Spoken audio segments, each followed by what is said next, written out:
Ang mga sungay ay nababali habang malakas na inuuga ng usa ang ulo nito at maaaring isipin mo na wala na ang mga ito magpakailanman.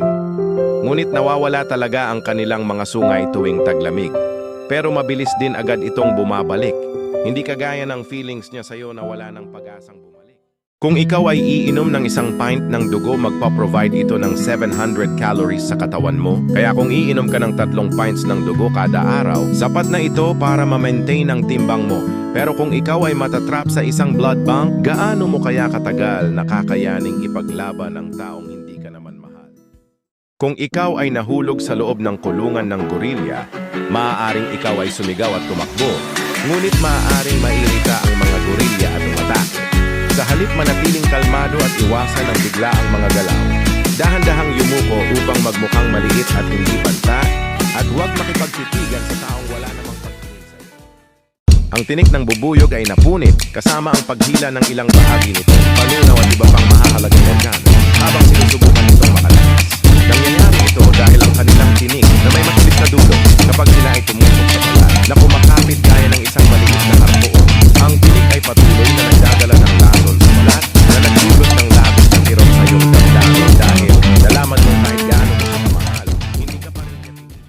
Pagpanahon na ng malapit na kamatayan, ang utak ng tao ay nananatiling aktibo dahil sa biglang electrical wave nito. Dahil dito ay makikita mo ang mga araw na magkasama pa kayo kahit hanggang kaibigan lang ang turing sa iyo.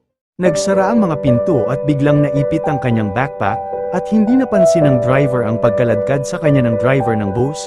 Sa kahabaan ng kalsada pilit na sinubukan ng dalaga na ituloy ang pagtakbo para habulin ang taong mahal niya. Kung ikaw ay aksidenteng nahulog sa barko ng walang nakakakita, posibleng pag-ahon mo mula sa pagkakahulog sa dagat ay makita mo na hindi na pala ikaw ang mahal niya. Kung nagwe-welding ka ng walang proteksyon sa mata, ang UV rays ay maaaring pumasok sa iyong mata at masunog ang iyong kornea. Ito ay dahil nalaman mo na hindi ka niya seryosong minahal.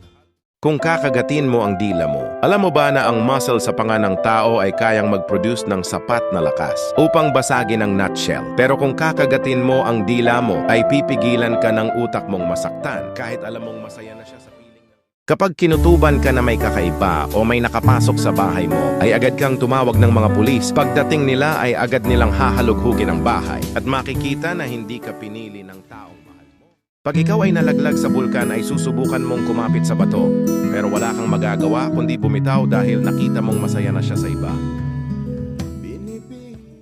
Siya ang unang aso na isinakay sa spacecraft at nilaunch sa kalawakan. Ilang linggo siyang sinanay habang pinapaikot sa isang malaking makina tulad na lang ng pagpapaikot niya sa iyo.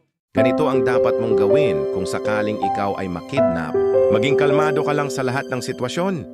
Upang sa ganon ay makampante sila na hindi ka tatakas, maging alerto at mapagmatsyag ka sa paligid, pero sumuko ka na lang pala dahil hinihintay niya lang pala bumalik yung ex niya. Kapag ikaw ay hinabol at naihagis ng toro, ang mabuti mong gawin ay magpirmi dahil attracted ang mga toro sa anumang movement, kaya naman pag ikaw ay nag-play dead ay maaaring mawalan ito ng interest at iwan ka na lang tulad ng pangliwan niya sa iyo. Kung sakaling bumagsak sa dagat ang sinasakyan mong eroplano, ang paglabas bago ito mapuno ng apoy at usok ang dapat na una mong priority dahil may iba nang nagpapasaya sa kanya.